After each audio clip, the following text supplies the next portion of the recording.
Hello. We're about to start. The session is about to start, so if you can take your seats, please.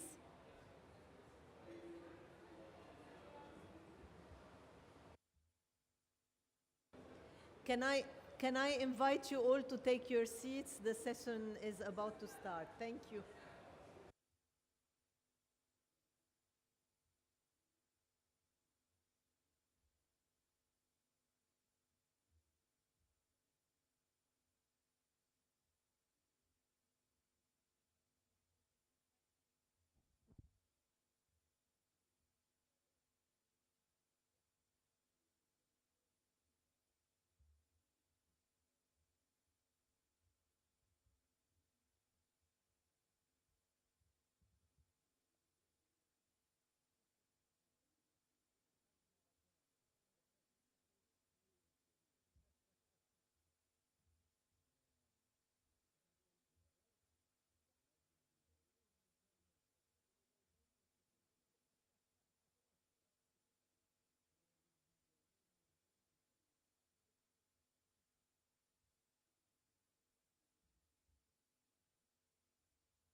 Hello, test.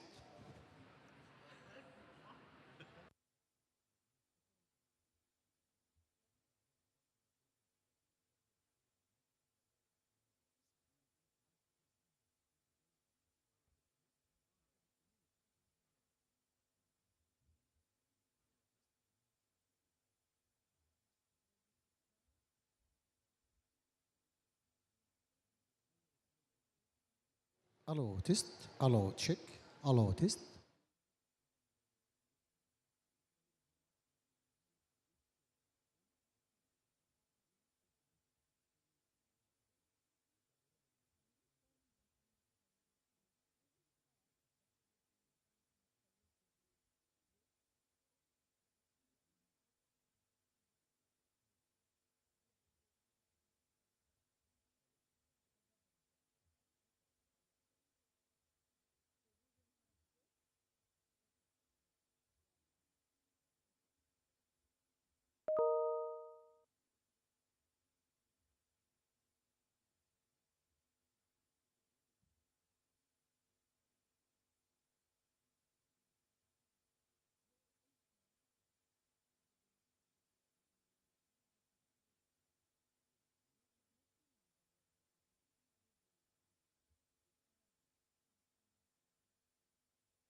Good evening, colleagues, and welcome to today's session. I know it's late. It's been a very significant and very eventful COP process. Today is the Finance Day, and we are happy and honored to have with us the COP presidency, who will be able to tell us about what's happening and hopefully we will be coming up with achievements. And yes, welcome. Please take your seat. So Excellencies, distinguished guests, and colleagues, welcome to today's session. It is entitled, Can New Science and Technology Alone Build Climate Resilient Food Systems in Africa and the Middle East? This session is, it will look at key components of what is it that we need to make technology, innovation, new inventions work in the context of Africa and the Middle East. We are going to look at issues of finance, of capacity building, of institutional change, institutional development, and what does it take to really make technology and innovation relevant to the people on the ground. Inclusive, just. We hear about technology transfer, we hear about innovation, and sometimes we are not sure how does it affect people on the ground. I'll start by telling you one question I had from the taxi driver taking me from the airport, telling me, so can you tell me why is this COP important for us? And I think we need to remind ourselves every day, why are we here for and who are we trying to serve in this COP? So without further ado, let me let me invite Ali to give his welcoming remarks and frame the session of today. Ali, the floor is yours.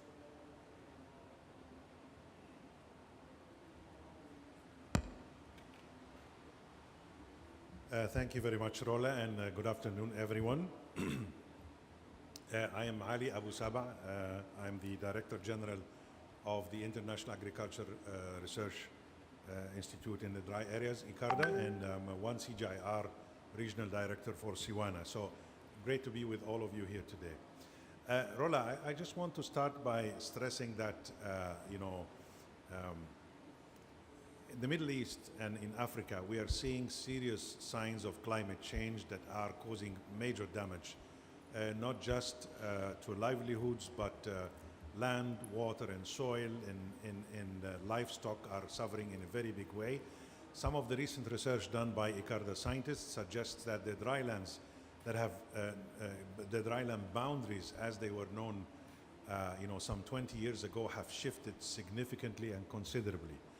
We are seeing those rising temperatures and those drylands going southwards, they're going northwards, and also in parts of Asia that are spreading beyond the traditional boundaries that they existed for many years. Next slide, please. What this means is that it is a situation where we have the climate change, rising heats, more water scarce conditions, combined with high unemployment, food insecurity, limited nutrition opportunity, demographic changes through migration, population increase.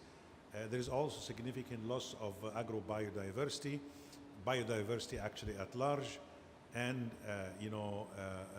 major conflict due to political and social unrest, at least in 6 or 7 countries. So this whole thing combined constitutes what we like to describe as a perfect storm. Really, all of these components interacting with each other. Next, please. So within this situation within the Middle East, it's important to exploit what could be some of the adaptation measures, what can be some of the solutions, what can the CGIAR collectively can bring into the region. The drylands, in spite of being dry and with very scarce sources of water and limited capacity of institutions, they are still very important in the sense that they produce almost 40 to 50% of the total food consumed across the globe. They have a very large number of livestock. They have, at the same time, significant opportunities in date palm. And many countries have actually leveraged innovations to grow food in spite of these extremely difficult conditions.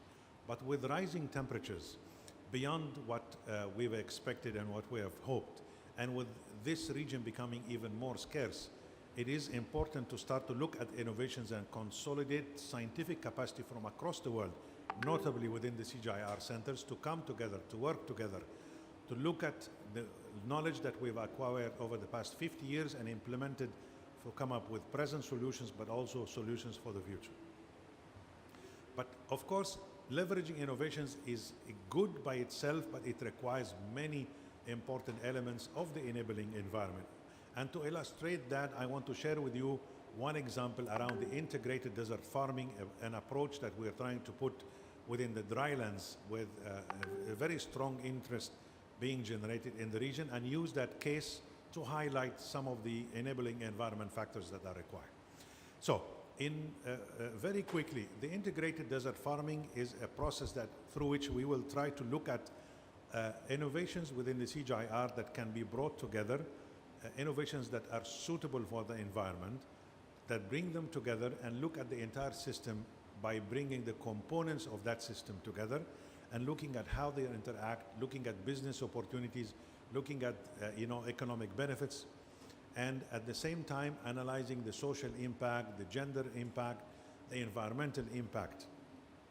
But keeping at the center the purpose of improving livelihoods as the core objective of this entire process, while having environmental benefits. So, for this system to work, the example here that we see on the screen, you're looking at a cactus, for example, as alternative source for feeding the animals. Cactus is known to do very well in the region and in drylands. How would you use solar energy to pump irrigation water and use ultra low pressure emitters that use 10% of the normal energy that is required to irrigate crops and still produce food, whether it's date palm, whether other forms of trees, or even some fruits and vegetables?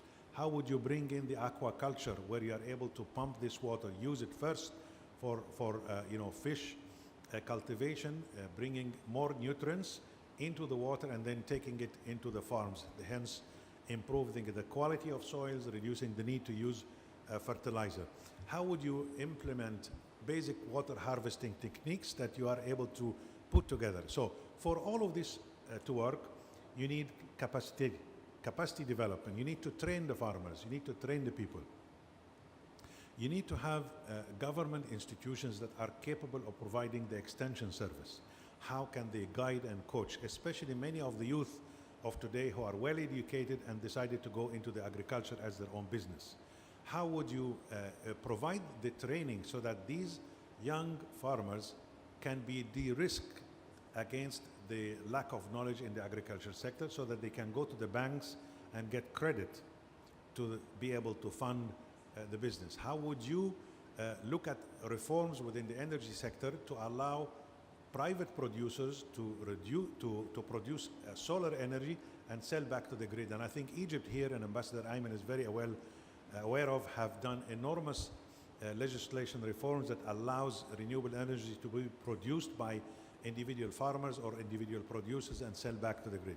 So all of these aspects combined would provide the supporting enabling environment for important technological innovations to actually find its place within the context of desert and eventually improve the livelihoods of people. So in the interest of time, I will stop here, and maybe during the course of the conversation, I'm happy to come back on some of those experiences. But before I close, I want to emphasize one very important point I was discussing together with Ambassador Ayman just before we come in here. The whole agenda around the nutrition. People living in the drylands have very limited scope for supply of food. And in order to have future generations well fed for proper growth mentally and as well as physiologically, it's very important to explore opportunities for diversification of food. And of course, many of the pulses that can do very well within the region, and I'm sure CIAT can also offer many other examples from other parts of the world. If we're able to promote this agenda, you have multiple benefits on livelihoods, on the nutrition and health, but also on the environment. Thank you.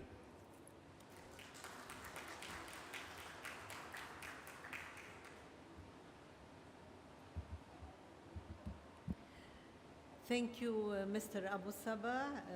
Of course, let me introduce him properly now. He is the CGIAR Regional Director of Siwana and the Director General of ICARDA. Thank you for framing the process and giving us these guiding questions, which will be addressed throughout the session. Now we would like to share with you testimony from end users, farmers, from the field, and to see how they are applying these concepts on the ground. So, but first, let us watch a video. It's a small 3 minutes video on how the farmers, before the farmers' testimony, before having Esther Zulu, who will be telling us about her experience on the ground. So, Chiara?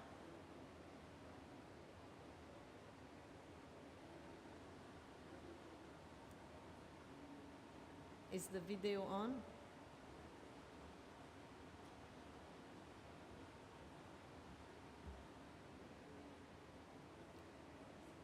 Okay, for the sake of time, let me invite Ms. Esther Zulu to speak while the video is getting ready.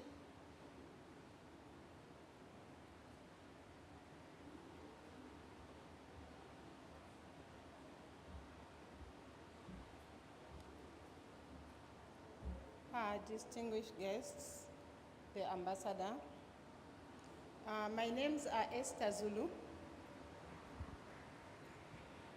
My names are Esther Zulu, coming from Zambia, a farmer in Eastern Province. I'm the chairperson for the Chitetezo Federation, which is formed of 55 cooperatives coming together, aiming for one goal. Coming to this theme of science and technology, I'm really sure that science and technology alone can't build climate resilient food systems. There is need for farmers, for markets, finance investments, institutions, and infrastructure, so that farmers can make use of those technologies and respond to climate change. Again, when we see the farmers' organizations through federations are important also, so that farmers can claim services that they need to take up those technologies to respond to climate change and ensure all farmers can benefit. When we see the risks, all climate risks aggregate inequality among farmers, if not well addressed. As the poor are becoming poorer, not having the reserves and being able to diversify into alternative coping mechanisms, as women, we are partly vulnerable. Hence, there is need for social protection mechanisms to avoid that more people fall below a poverty threshold and help better recovery. All in all, this means facilitation and strengthening of local economics and local networks that then can be able to make use of scientific advances and technologies to be better prepared dealing with climate. When we see climate change, in my personal view, I see that climate change is real and it is threatening Zambian crops and livestock systems, impacting agriculture business and undermining our livelihoods. When we see the weather, it is changing at a fast and unpredictable. For farmers and livestock keepers, it has become very difficult to anticipate climate-related events and plan our agricultural seasons. Standing here as a Chitetezo farmer or federation leader, representing 55 cooperatives aiming to improve the core efficiency of its community-based supply chain of legumes by enhancing cooperative leaders to address such challenges as grain quality, crop bulking, transport logistics, and local adoption of mobile banking. Increased gender role in cooperative leadership is a key component. Commitment to community agreed conservation regulations for soil forest protection, cooperative run services to support farmer training and lead local seed production, and improved financial sustainability of community markets for conservation. The Federation wants to grow as an umbrella board that provides the cooperatives with a market, a storage of the crops, training for the different leaders, and educating for its members. As a federation also, we want also to come up with an office as a one support center, selling inputs and farm implementations in a way that they become accessible for all our farmers and cooperative members where we are. It will then become a place of where the international community can easily access the cooperatives, an important entry point for stakeholders also. To address the challenges with climate, ICARDA, our partner, helps us improve access to solar irrigation, drought tolerance, seed varieties, aquaculture, as well as diversified chicken, goats, and legume systems.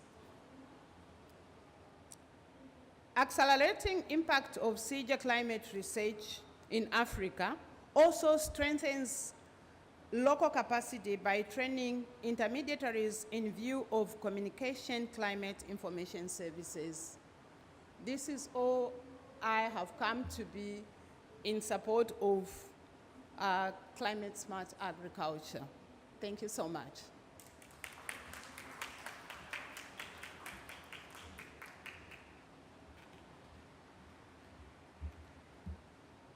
Thank you so much, Esther. This is really an inspiring testimony, and we look forward for learning much more about that, and we're proud to have it as part of our CGIAR Accelerating Impact of Climate Research for Africa.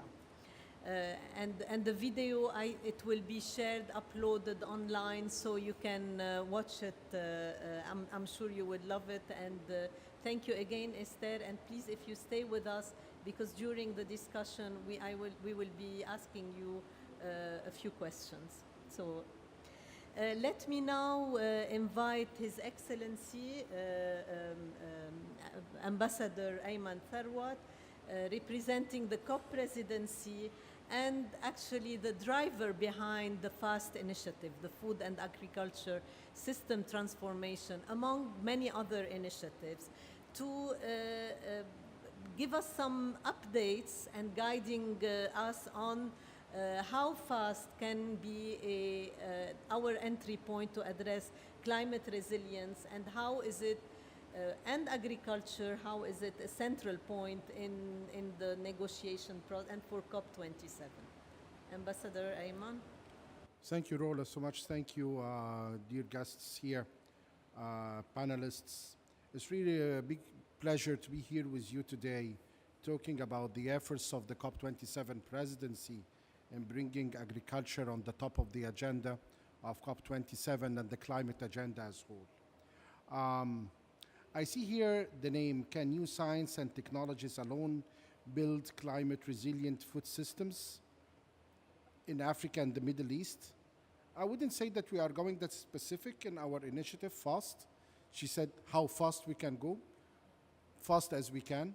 Everything will be fine in this way.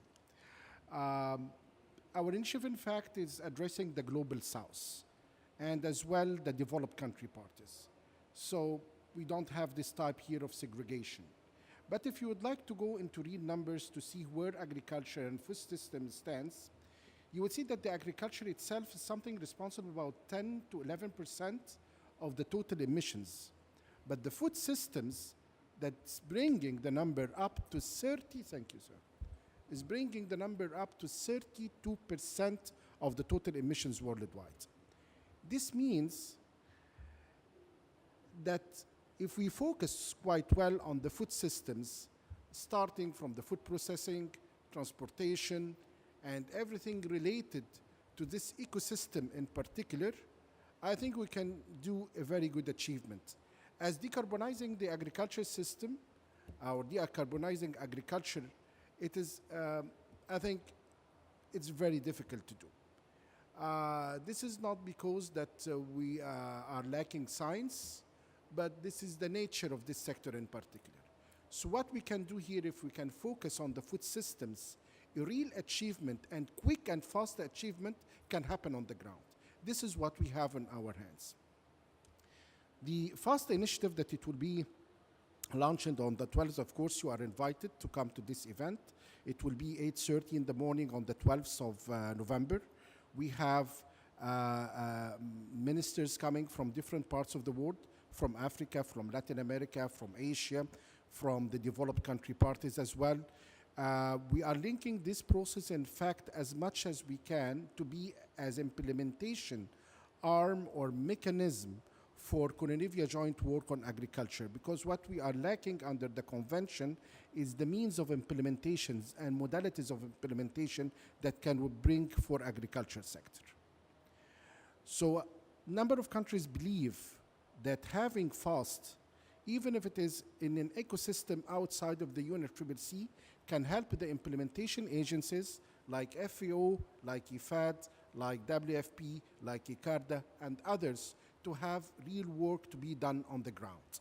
And I really was quite fascinated by the positive response that I had from some parties, that they are thinking how to link this to the process, official process that is happening in the UNFCCC.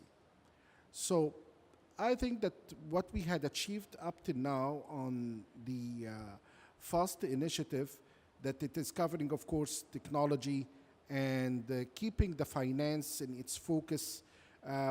There's a lot of narrative here that's saying that the finance or climate finance for agriculture is retreating. Yes, it seems so, but at least for the coming 5 years, we would like to keep the same portion that is dedicated for agriculture when we are witnessing the increase of the pie of the whole climate finance by 2025. This is one of the things that we are looking for. And I hope, of course, that we will keep this in our focus in the coming 4 years. Again, the FAST initiative, as you can see, we are not calling our initiatives by Sharm el-Sheikh. We kept like the increments to be fast, surge, aware, and the initiatives just like having this name not fixed to a certain city to make it easier for other COP presidencies to take the work and to continue progressing on what we had done. Again, we are keeping this in the hands of the climate champions to take this work further and to promote the initiative further in the future. If we are talking about all the initiatives, we see that there is a type of interlinkages between those initiatives together. You see a part that linked AWARE initiative, the one addressing action on water adaptation and resilience, with FAST, and this is as well as linked and correlated somehow to SURGE initiative, the one related to sustainable cities. So we have like different work streams so parties can take and build upon. So those initiatives are not working in a separate ecosystem, but they are integrated with each other. If you are talking, for example, about SDG 6, that it is related for water, you will find that AWARE is dealing with number of sub-targets under SDG 6 and lacking dealing with SDG 6 sub-target related for water quality. This is not the case when you go to search. When you go to search, you have a special work stream dedicated for the water quality in cities. If you are looking for the food systems for FAST, you see a work stream, another work stream that is dedicated in Lotus, the transportation initiative, is how to reform the food systems and decrease the emissions coming from that part. Not dealing with the food loss, but dealing with transportation for the food systems.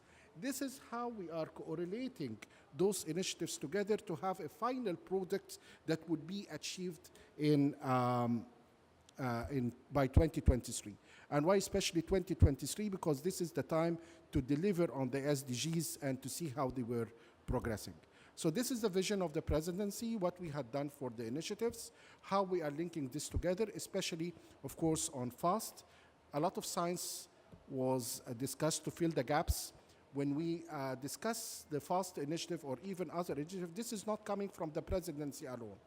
We had a number of workshops hosted by FAO in Cairo, hosted in the Ministry of Foreign Affairs, and bilateral discussions under the UNFCCC as well, last June, in order to identify the gaps.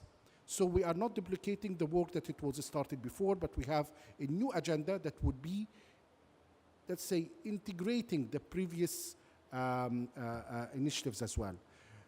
Another thing that I would like to bring to your attention, that most of the previous initiatives that it was launched before in different COPs lack the governance component. And the governance component is very important because after launching the initiative, we can have a good photo op and say, well, we have this document, and this document would rest in peace in our desktops.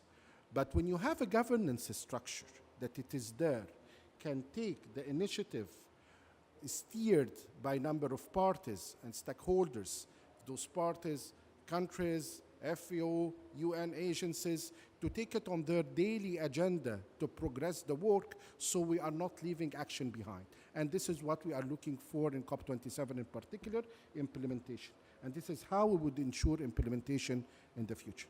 I know that I'm very sorry, Roula, I'm talking so quickly. I have another thing to catch, but thank you so much for being here and giving me this opportunity to address your audience about the COP presidency vision for the initiative.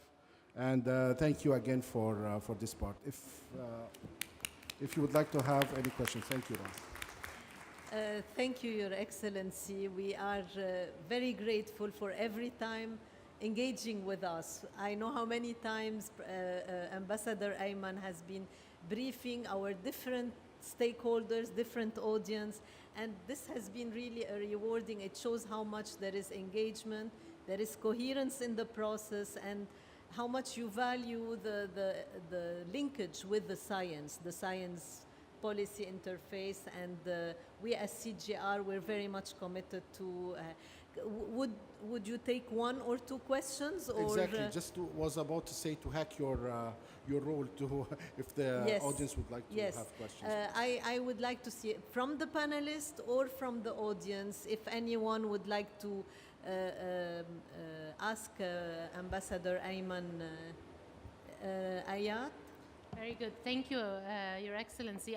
My question was, I liked very much your emphasis on implementation, on having a governance structure for the initiative, and hopefully we'll have some time during the rest of the discussion to talk also about how do you prioritize financing for the investments needed to put in place this, the work that you've described. So how do you see that in the context of this initiative? I'm particularly asking because I would like to see in how far the World Bank can help. Thank you.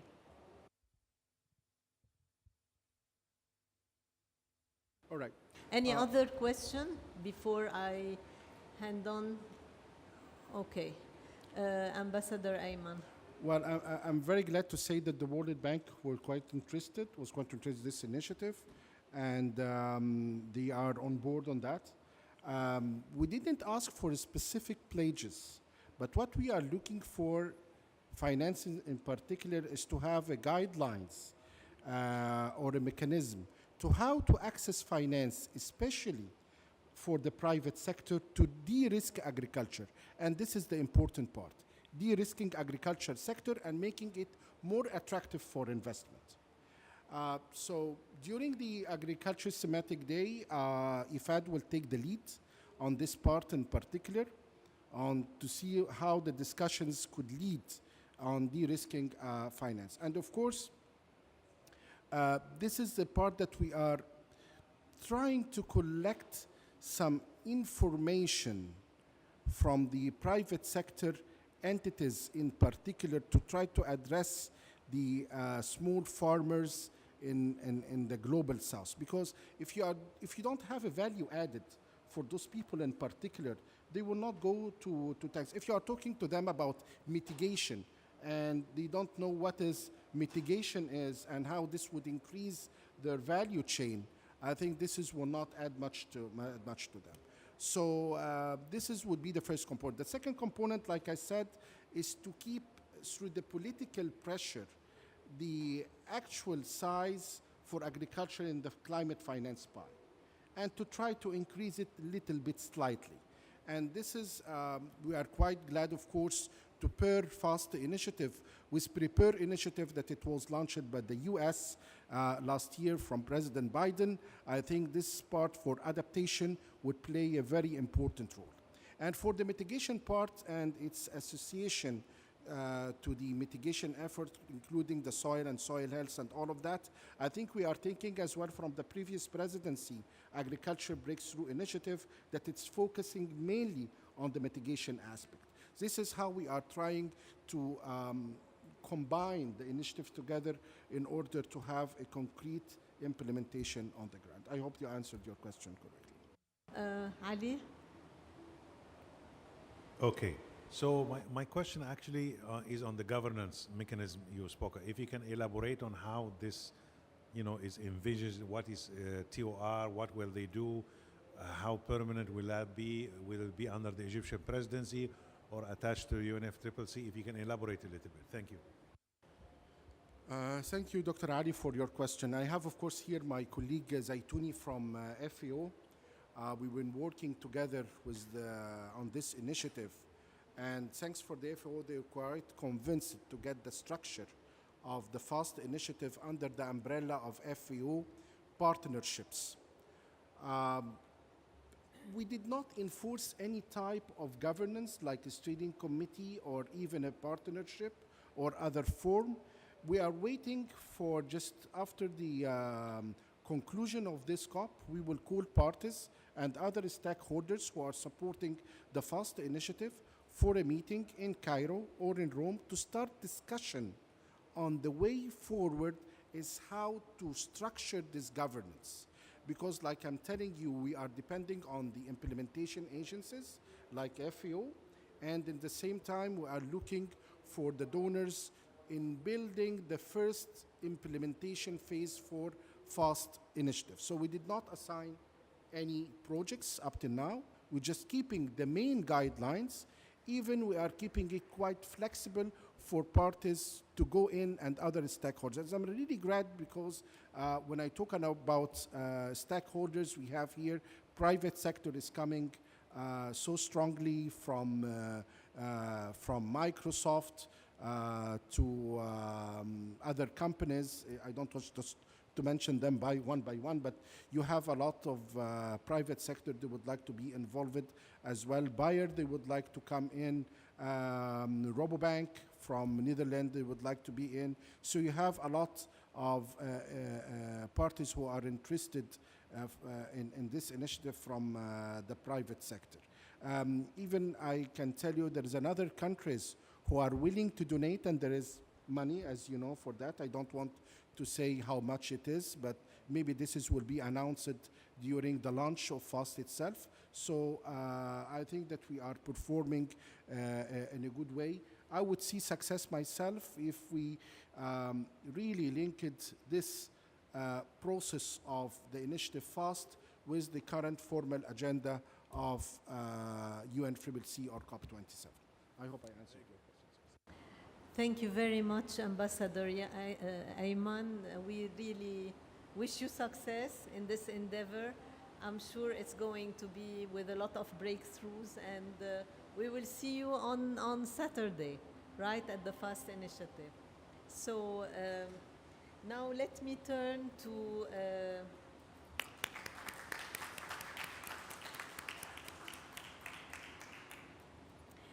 let me also tell you that the event is being live streamed, so we're having people from online following us, and they will be, I'm sure, they will be looking forward to hearing from the panelists.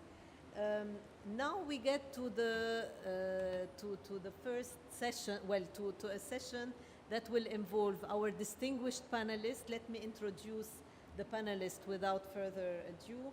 We have Mr. Dr. Zitouni Ould-Dada, who is the Deputy Director of the Office of Climate and Biodiversity at FAO. We have Dr. Ayat Soliman, who is the Regional Director for Sustainable Development for the Eastern and Southern Africa region at the World Bank. We have His Excellence Mohamed Khalil from the Ministry of Foreign Affairs in Egypt, and who is seconded presently with the Global Climate Fund, and we're very happy that you're with us. And last but not least, we have Ana Maria Loboguerrero, who is the leader of CLIMBER and the director of the Accelerating Impact of Climate Research for Africa at CGIAR. And we're happy that Esther is joining us on the panel, which was not planned for, but we're happy to have you on the panel. So before I start by addressing questions to each one of you, we will have I would like you to turn your mobile phone on, and we will be taking you to questions to the Slido. If you can log on to slido.com and insert the hashtag that is hashtag 1779244. And we've had a random questions poll. We've had a random poll and asked the following question. What are the key solutions to help Africa and the Middle East farmers adapt to climate change? Is it technology, technological and innovation solutions? Is it enabling environment? Is it adequate policy framework, or is it financial support? And this is the answer we've got.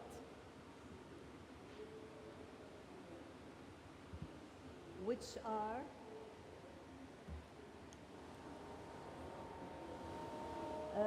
60% have seen financial support as the main challenge.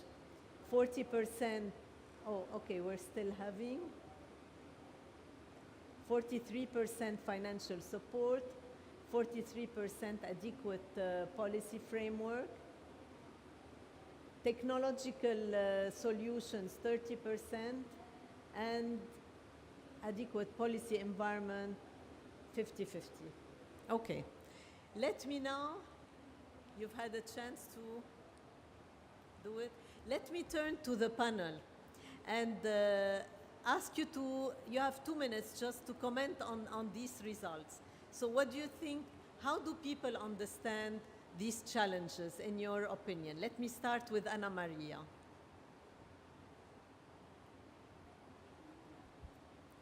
Okay, thank you very much. So enabling environments, I totally agree with that. Based on the experience of the CGIAR working on climate-related issues, we have seen that we can have the best technology ever, but if issues in relation to capacity building, in relation to governance are not in place, then these technologies are never going to be adopted at the scale that we would like to see them adopted and benefiting the numbers of people that we would like to see. So totally agree. And from a research perspective, this is something that I believe that we can do more. And it's really understanding these bundles where we have the technologies, but we are able to understand how these technologies interact with a variety of dimensions, including economic, social, institutional, cultural dimensions. Because if we don't understand those, then we are not going to be able to reach the impact that we would like to reach with those technologies. So technologies are fine, and we need to continue devoting resources to do research on innovative technologies, but they are not enough. At the same time, we need to understand how they interact with other factors so that they are able to be used by many, many and benefit many, many livelihoods. Thank you, Anna Maria. That sets the stage for your follow-up question, which I will come back to. Esther, would you like to comment on how do you see the reaction to this slide? Do you think people have a good understanding, a good grasp of what is needed on the ground? I think some do understand, but most of them I see they are still in doubt of what is on the ground. Okay. Thank you, Esther. Ayat? So I think people probably took enabling environment to mean all of the dimensions. That's my interpretation for why it took the most votes, because if you think about it, well, essentially a solution to the adoption of climate resilient technologies and climate resilient solutions requires probably all of these dimensions, and one without the other is probably not going to be enough, and we can talk a bit more about that. But if you think enabling environment, I would think people took that to mean the majority of the factors that are needed for these solutions to be adopted, for farmers to be able to do it. And I actually was listening to Estelle and her experience makes it grounded in reality. Exactly. Thank you. Zitouni? Thank you, Roula. I think it depends on who we ask this question, obviously. I expect if we were to ask farmers, sort of in general, particularly smallholder farmers, I expect the answer would be solutions, not particularly technological or innovative, but solutions. Because if I were a farmer and then, I'm facing the challenge of a drought or successive drought, or I live in an area that has been flooded and I keep losing my crops, I wouldn't understand what enabling environments are, what adequate policy framework is. I want a solution. I want something actually that can really help me grow my crops. That's the main thing, or maintain the livestock, etc. So I want to focus on the solution. So we could talk about all kinds of technological innovations for farmers, but we have to put them in the context of enabling farmers to continue their growing of crops and their livelihoods, and also improve their profits as well from the profession. So I'm not a farmer, but obviously I'm expecting, if I were a farmer, based on what I know, this is what I think would be the most important thing. Thank you, Zitouni. Ali? Yeah, I have very similar view like Dr. Ayat.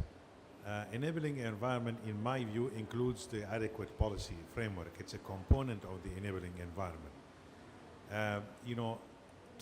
With some flexible interpretation, even financial support can also be the enabling factor for you to be able to take up technological innovation. So they're all very much interrelated. That's how I would look at it. Okay, thank you.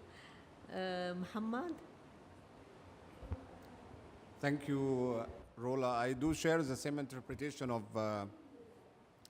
Dr. Ali and Ayat. I agree that all of them are important and all of them are needed, but it's true that without the enabling environment, you wouldn't be able to make the best use of the three others. So my interpretation would be the same, that I believe that choice of enabling environment makes sense because this what would enable the other factors as well to be used and to provide solutions. Thank you. Thank you. That was really to get the process going. I know that the questions are on the spot, don't need a lot of thinking, but and then what we need to be thinking about is what do we really mean by an enabling environment and what does it involve? So let me stay with Ambassador Mohammed. And Mohammed, I would like to ask you if you can elaborate a little bit how, from your perspective, how to achieve a paradigm shift towards resilient agriculture and food systems. Thank you, Roula. I will start from something you mentioned that I think very important when you mentioned the transformation of systems. And this is exactly where we're coming from. I believe that many of you know that the IPCC report indicated clearly that the incremental approach wouldn't get us there to the 1.5 degree, and that what is needed is more of system transformation. And this is exactly what we are trying to do at the Green Climate Fund. This is the approach that we are adopting, is to achieve systems transformation. And what do we mean by systems? We mean the energy system, the infrastructure system, the build system, food and agriculture system, and so on. And we do believe that this approach is what would bring us closer to the 1.5 degree goal. So having said that, as I mentioned, the Green Climate Fund, to achieve this goal, we are focusing our investment across 4 transitions, 4 system transformations. The first one is the build environment, which includes the infrastructure. The second is energy and industry. The third is the human security, livelihood, and well-being. And the fourth is the land use, forest, and ecosystem. This is the one that is more relevant and pertaining to agriculture. So in order to achieve a paradigm shift, we suggest 3 paradigm shift pathways, what we call pathways, to achieve this objective. The first paradigm shift pathway is on promoting resilient agroecology that supports adaptation and climate resilient interventions to reduce the shock of a changing climate change on the agricultural productivity while promoting low emission synergies where possible and appropriate. The second paradigm shift pathway is on facilitating climate-informed advisory and risk management services, which emphasizes that climate information is key to mainstreaming climate considerations in agriculture management. Farmers often lack access to critical information about daily weather, what future climate crisis they would face, what they should do about this risk, and what risk management services are available to them. So these services are envisaged under this pathway and can help farmers build resilience to climate change, proactively respond to climate hazards, and lower transactional costs and increase productivity. The third and final paradigm shift pathway is on reconfiguring food systems so that it would cover the process spanning from the farm gate to the consumer and supports the transformation towards food systems that use resilient and low emission practices and technologies to feed the rapidly growing population. So in a nutshell, this is the approach that we are adopting and following in the Green Climate Fund, and that what we are suggesting to achieve the system transformation as far as the food systems are concerned. Thank you. Thank you, Mohammed, and good to know that you are at the Green Climate Fund. You're trying to be much closer to the people, to the understanding their needs, and simplifying processes, and ensuring that there is fairness in the distribution of funding between adaptation and mitigation. And this is part of what you're raising. Let me now turn to Anna Maria. CGIAR is embracing the concept of transformative adaptation. What is this about? Can you tell us? And does it relate to what we are talking about today? Can you provide an example of, or more than one example of technologies combined with the right enabling environment that were able to contribute to building resilience? Yeah, thank you very much for that question, Roula. So transformative adaptation, it's very much a response to what we are observing on what is going on in relation to farmers, especially smallholder farmers suffering from climate threats. So we are not there. So we have seen all these reductions in incomes, and we believe that part of that is because a lot of the interventions that many projects are proposing are addressing just the symptoms of vulnerability when thinking about climate change and climate variability. So we just observe. So we see the floods, we see the droughts, and then we see the consequences of that. And we try to bring solutions just based on that. And we believe that that's wrong. And that's why we are not yet there, and we are failing to address properly the issue. And that's why the framework that we are using in order to think how to work together with farmers in terms of building resilience against climate is thinking about transformative adaptation. And this is basically actions that are able to address the root causes of vulnerability. So it's really understanding why those options that we have already there, the solutions that you were mentioning, are not making a difference. So, and one very clear example of that is thinking about social inequity. So we are seeing a lot of issues in relation to inequity, and we believe that we need to understand those. We need to understand what we can do to reduce that social inequity. And once that we understand that, then those solutions are going to be useful. Otherwise, they are not going to make the difference. And perhaps I can go in terms of your second question of the example, really understanding the importance of these enable environments, understanding the importance of policies that provide the right incentives for these technologies to be scaled. And we have been working, and this is in the 3 continents, Latin America, Asia, Africa, in these participatory processes to provide climate information to farmers so that they can make better decisions. And this is a really nice example of where the technology is not the bottleneck. So Met offices in the different countries in the world that we work, they have doing really good progress in terms of using tools to generate the forecasts.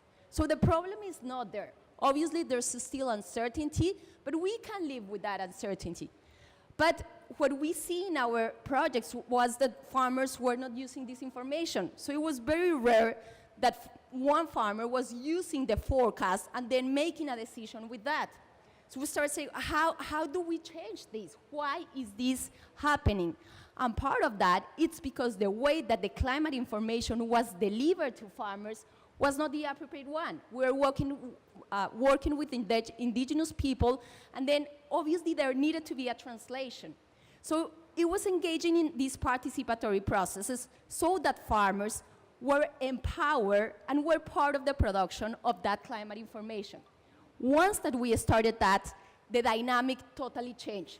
And we started to see a transformation in relation of how the farmers were really using this information, receiving, using, and doing something, making decisions, changing planting dates, changing varieties, based on that climate information that we didn't see before. And it was not because the information was not there. It was because the farmers saw that information as something that was very away from them. They couldn't relate to the information, so they didn't use it. And so understanding those things, I think that this is what the challenge that we have in many of the initiatives that the CGIAR is implementing in terms of addressing the climate issue. And it's really going deep. So not just looking at what's happening, but going deep. Thank you, Anna Maria. And now let me turn and follow up from your intervention to Ayat. How can we best support countries to make the most of scientific and technological innovation to build climate resilience in food systems? Thank you, Roula. And I actually want to build on what Anna Maria said, because she looked at it from the perspective of the farmer, and we heard it a few times. Let me just step back a little bit, and as you know, I've been covering the Middle East and North Africa until last year, and now I cover Sub-Saharan Africa, East and South. And I just want to complement what Dr. Ali said about the Middle East and what the Middle East has been going through, to basically say that Eastern and Southern Africa and Sub-Saharan Africa have been one of the most food insecure regions already over the decades, as we know. So nearly 1 in 4 people faced acute food insecurity, and that is more than double the proportion in any other region. And about 284 million of Africa's population are already undernourished. So that was a starting point. But then, on top of that, came a lot of shocks, demographic shocks, droughts, climatic shocks, and other shocks, including what we're seeing around the world. And what we're seeing is a population that is expected to double, and with a huge demand on food systems and food and cereals they will be tripling by that same year, 2050, compared to 2010. Climate shocks and, of course, global food system shocks are hitting the continent and the Sub-Saharan Africa so much more. So increasing hunger, food insecurity, and nutrition problems, and definitely a very hard-pressed fiscal deficit that the countries have. So with all of that, if you want to have sustainable food systems to feed this population that is growing increasingly, you need technological innovation, you need solutions. But so the question is, can these solutions support the goal of food security in these countries? And the main issue I want to leave you with is that, in fact, the gains in agricultural growth from all around the world have mainly come from efficiency gains in technology, but not in Sub-Saharan Africa. In Sub-Saharan Africa, most of the gains and the drivers of agricultural growth have been from land expansion. So productivity has been falling systematically in Sub-Saharan Africa behind any other region, which means they need to triple their effort to catch up and to have the innovations and the systems and the solutions and the technologies that allow them to take up what they've lost, but also catch up with the shocks that they can increasingly have. So yes, the answer is we need it, and we need to find ways to support it. I think we heard about how can you make sure that the adoption is there at the level of the farmers, that we speak their language and that we understand their needs. But in a sense, I want to look at it from the country systems level. We need to invest more in innovation. That is needed. And we need countries to really address the bottlenecks. I think several of our colleagues talked about it. Increasing scale, increasing efficiency, de-risking, and making sure that we move towards adopting incentives for these systems to work. And we have a lot of examples from the work that we do in Africa around that. I just want to give you a couple of those just to give you a snapshot of simple solutions that can be really scaled up if you give it in the right way with the right incentive.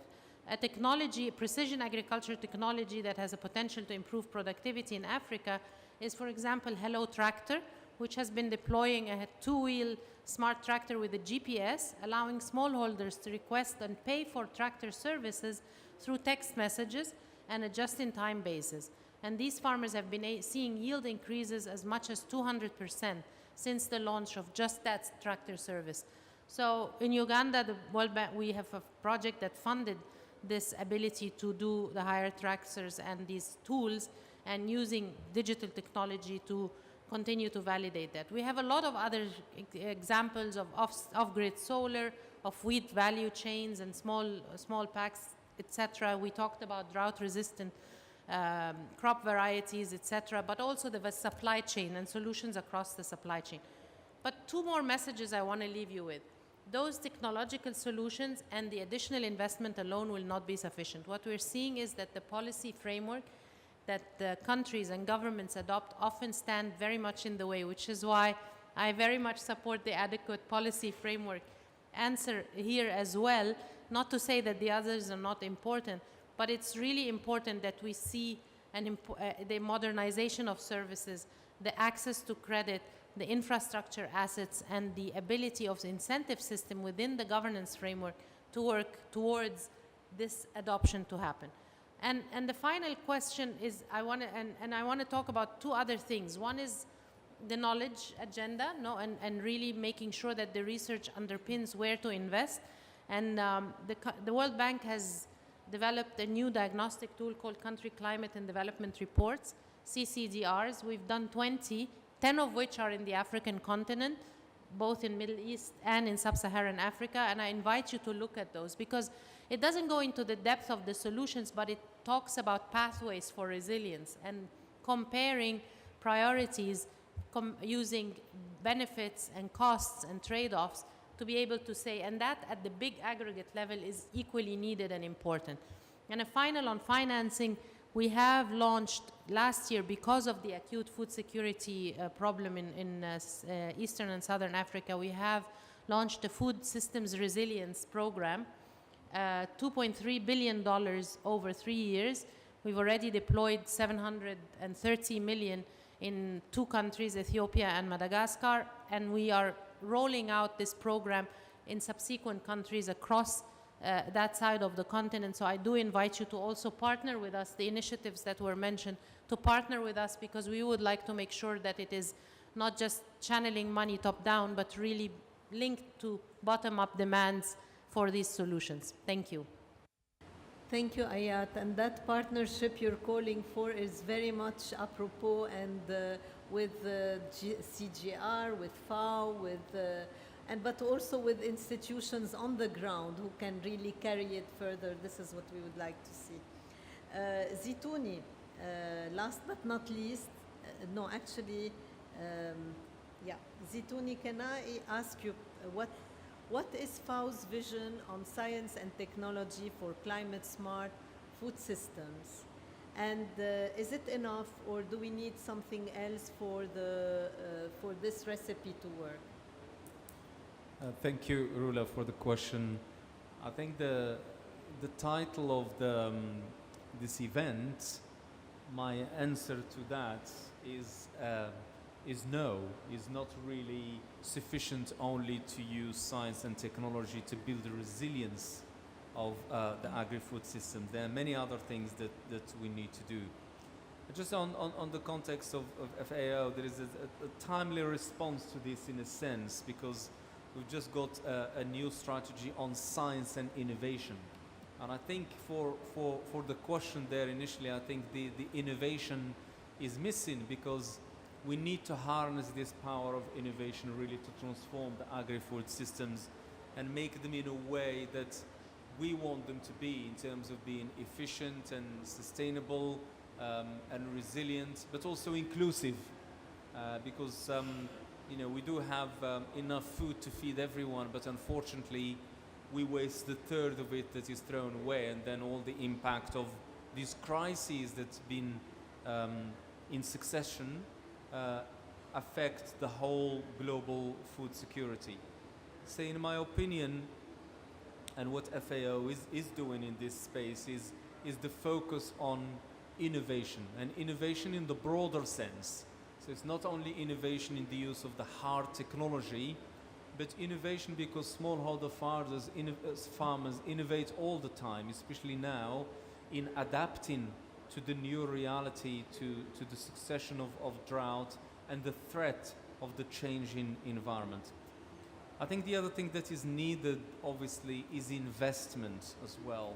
We've been investing a lot on mitigation, but now we need to give much more importance to investing in adaptation, because we have no choice now but to adapt. We left it so late really to address this crisis of climate change. And the other final point I would make is also about awareness raising and taking the climate crisis really seriously. Because it's not only the science and technology and innovation that is going to take us out of this challenge and this crisis, but it's also really the change in mindset, because we're still behaving like there isn't a climate change, there isn't a biodiversity loss crisis. And I think we have to change that. And you know what I mean, we, everyone included, you know, the members of the public, we are members of the public. And I think we need to shift that awareness and that attention across the board, including for young people at school, where unfortunately, you know, the curricula still don't include enough education on climate change and what we need to do for the future generations. It's encouraging that young people are involved, and there is a lot of energy in this, and that's the next generation for, you know, the 2050s, 2080s. They need to think really to across the board for everyone, including young and older people as well. So I leave it like that. I mean, for me, the challenge is because the agri-food systems are so complex. They are not like the energy sector or the transport sector. They are very complex. There are differences between regions, between countries. Even in each country, there are differences in practices of agriculture. That's why it is very challenging, and that's why also it has a lot to bring as a solution to the climate crisis. So I leave it there. Thanks, Roula. Back to you. Thank you, Zitouni, and I know it's been a long day. Before I give the floor to Ali to wrap up and with take-home messages, I would like to ask Esther. You've heard from donors, you've heard from big banks, you've heard from the presidency. You've been here at the COP27. I don't know if that is your first COP or you've been to other COP. What will you tell the farmers in Zambia when you go home? Were you convinced of what you've heard, of what you've seen so far? Do you think there will be transformation on the ground? To start with, this is my first time to attend the COP. And I think when I go down to my community, I'll emphasize on changing our mindset to adapt climate change.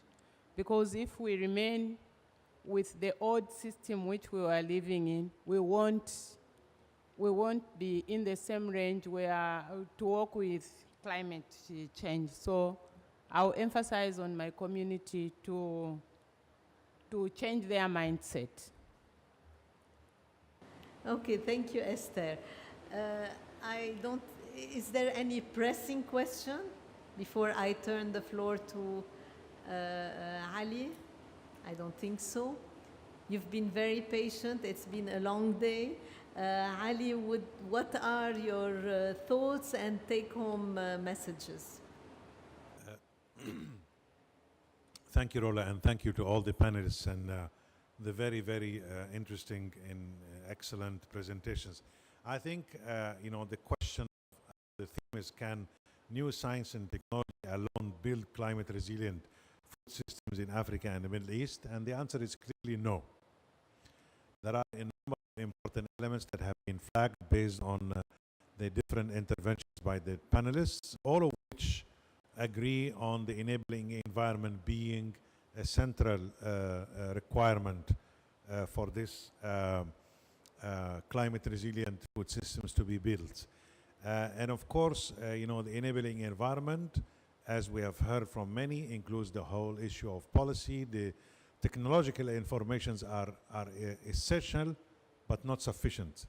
You need the entire package to be implemented collectively. We've heard emphasis on the need for innovation, knowledge, investment in adaptation, making adaptation a higher priority on the agenda. We've heard very interesting and important announcements from the World Bank on finance and the experiences of how simple technologies could bring in significant impact, up to 200% increase in profits and in production, simply because of adoption of a simple technology. So we need to learn from those lessons. We need to see how they could be scaled out across many parts, and the principle and the approach itself needs to be transferred. We've also heard from the Green Climate Fund about the pathways, the 4 pathways that they're currently working on to bring about the transformation. I want to emphasize and really salute Esther for the emphasis on the change in mindset. That's a very essential point, because anything that is new, it's only human to resist it. We don't know it. We don't know enough about it before we can actually embrace it in full. So it's an essential entry point, and I think by being able to recognize that as at ourselves, whether donor, research, community, financiers, or stakeholders or government, we need to understand that change in mindset and be able to make it an integral part of any transformation process that we would like to bring about. I think Anna Maria brought experience from several projects that are funded by the one CGIAR, and her previous experience with the CCAFs, which proves to be extremely relevant and important for the conversations that have taken place. So I stop here, and I wish to thank all the panelists for the great contributions, thank all the participants for their patience, and I wish you all a bonne continuation for the rest of the meeting. Thank you.